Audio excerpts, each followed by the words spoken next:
Louder, louder. All right, buckle up. It's okay. All right, for those of you who don't know me, and I'm reading from my phone too, sorry. My name is Sibbie, and Josh and I have known each other for a long time, 28 years. And I was shocked when I did that calculation just now.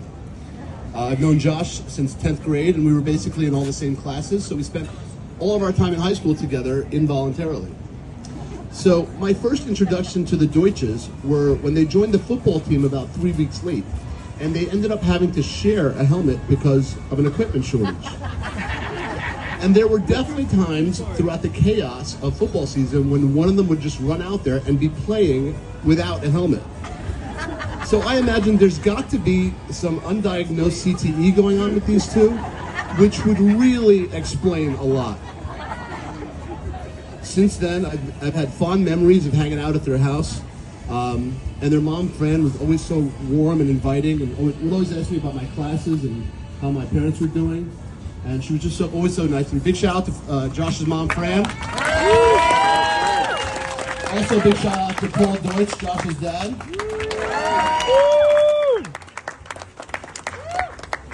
So in high school, my dad was very strict. He didn't understand the social aspects of school and didn't approve of me going out and partying. He grew up in India where it was like different cultural norms. He thought going out and partying was a distraction from my studies. However, naturally, there were times where I went to go out and see my friends. So Josh and I had other ideas. So we would eventually concoct a plan that would have him sneaking me out of my house. But we planned it like a high-level military reconnaissance mission. It's like we were recovering an important asset from foreign hostile territory. So he would come to pick me up, and as soon as he would turn down my block, he would shut off all his lights, go about 5 miles an hour, and open the passenger door.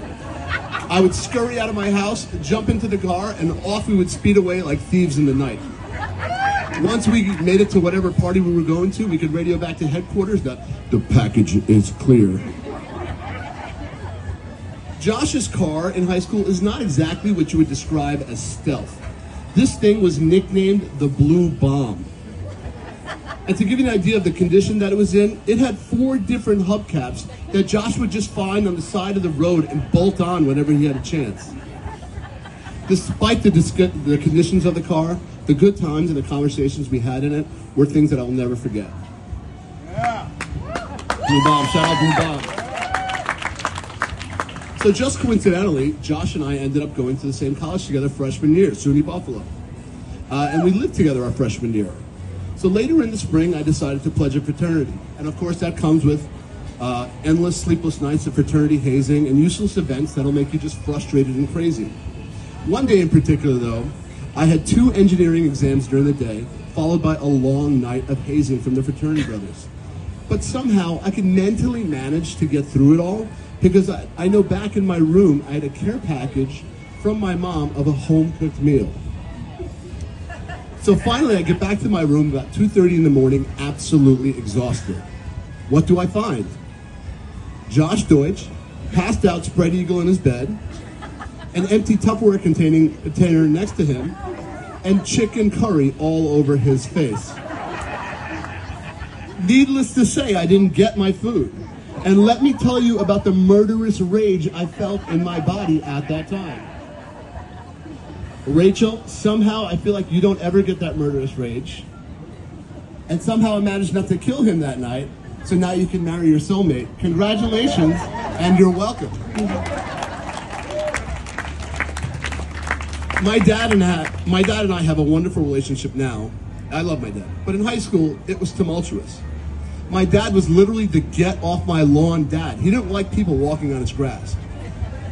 So many years after college, I was getting ready to go to the Deutsch wedding, and I stopped at my parents' house to say hi. And before I could tell my dad which twin was getting married, he immediately cut me off and said, "Tell Sean I said congratulations."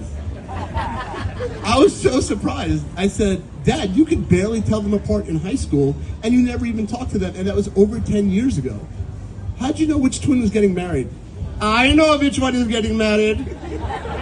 The Buffalo guy was always here 10 minutes early to pick you up to go to the college. He come up the path, ring the bell and shake my hand. The Cornell guy was 20 minutes late to everything, You go out drinking, partying, you both lazy, and he always walk on my grass. He is never getting married.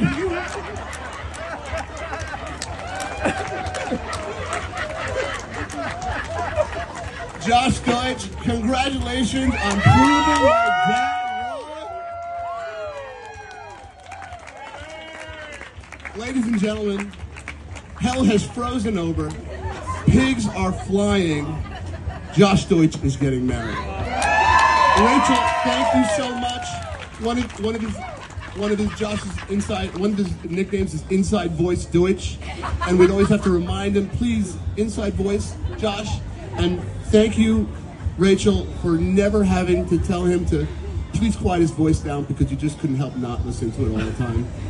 Guys, to Josh and Rachel, pick up your glasses. To a long life of love and happiness. Salud, my brother. I love you, dude.